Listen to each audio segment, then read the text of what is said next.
just as a probability distribution or a wave function can vary with distance, so it can vary with time as well. So it might, move along a little bit on the axis over time. And as before, we have to use a complex version of the time derivative so that the eigenvalue equation gives us results that aren't exponential in time. This is identical to what we had to do in the case of the position-based derivative. Now, so far this is all pure theory.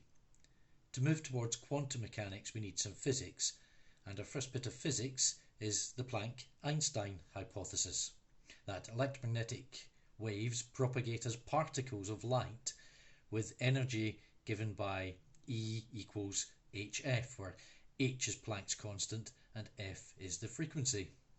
Now, we often write this instead as h bar omega. That's h bar equals h upon 2 pi, and omega as the angular frequency is 2 pi f.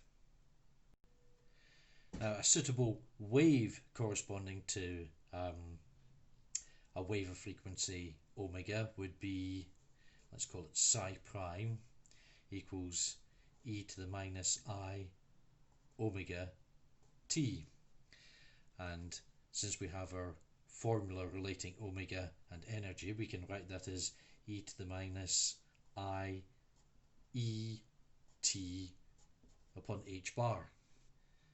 We're now going to make another assumption and identify this psi prime with a wave function probability distribution, or square root of a probability distribution. The energy E is then the eigenvalue of our complex time derivative operator adjusted by h bar. So we'll write I h bar d by dt psi, and that equals I h bar d by dt, and we'll replace what we called psi prime, e to the minus I e t upon h bar. I h bar, the minus I, e and h bar all come down,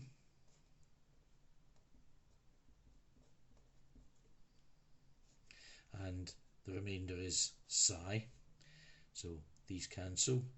Minus 1 minus is plus 1 equals E psi. So energy, or the energy value, turns out to be the eigenvalue of the time derivative operator. The assumption that the wave psi that we associated with electromagnetic waves is actually a version of our probability wave function isn't such a big assumption as you might think. We already know that electromagnetic waves interfere with one another, and we know that our wave functions can interfere with one another. We showed that in a previous talk. We know from double slit experiments that the appearance of an individual photon is probabilistic in nature, and these are indeed probabilistic wave functions, so they do match up quite well. Our next assumption is due to Louis de Broglie. He took the Planck-Einstein assumption and said, well, what if this doesn't just apply to massless particles like photons? What if it applies to massive particles like an electron or other fundamental particles?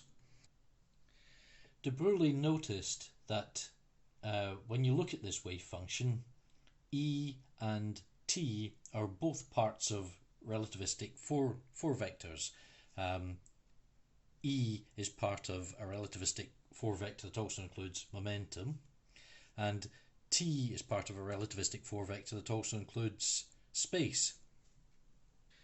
So if this applies to massive particles, it means that you can do a Lorentz transform on these coordinates.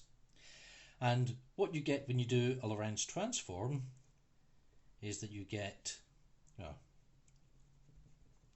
e to the I px minus et upon h bar. Now we already know that we can apply the time derivative operator to get e as an eigenvalue, but now look at this. We can apply the space derivative operator that we had before, and now the parameter of the x-coordinate is our momentum. So we actually have an operator now that tells us how to get the momentum of a particle. So we now have an operator that gives us the energy of a system, and we have an operator that gives us the momentum of a system. Now, as we said in a previous video,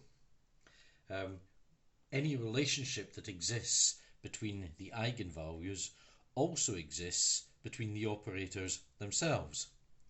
So now we're going to take a classical relationship between energy. The total energy is the kinetic energy plus the potential energy, and if we write that in terms of momentum, it's p squared upon 2m. So we replace each of these with the corresponding operators.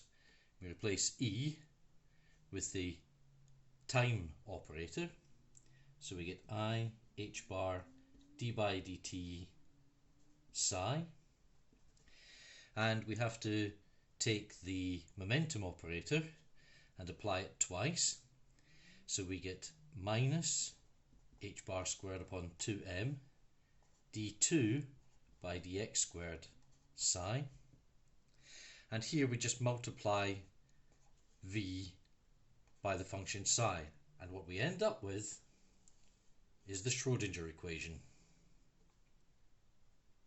So, with over 2 hours of me having scribbled on this whiteboard, we have finally got to page 1 of David Griffith's Introduction to Quantum Mechanics.